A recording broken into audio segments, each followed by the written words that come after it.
Australia battles force Rossi to reconsider vintage approach. Valentino Rossi admits he will have to adapt his vintage approach to MotoGP racing in future after a bruising encounter in last weekend's Australian Grand Prix. The Phillip Island race was characterised by aggressive fighting throughout, with repeated passes and several instances of contact between riders in what was mostly an 8-strong lead group. Rossi ended up with tyre marks on his leathers after rubbing up against Marquez's Honda at the Southern Loop, with Johann, Zarco and Andrea Iannone also making aggressive moves on the Italian at various points in a frenetic encounter.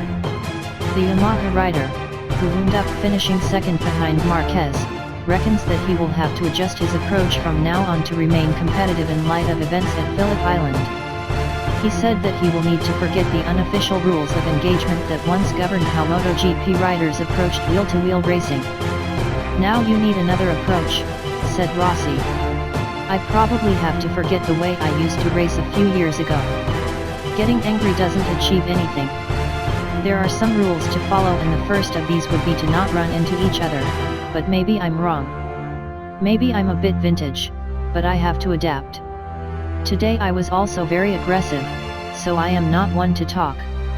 The only difference is that some years ago it could have been like this on the last 3 laps, now it's for the last 25.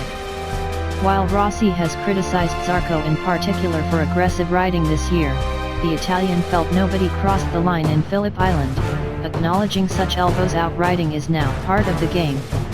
"I think we were close to the limit, but nobody fell," Rossi added.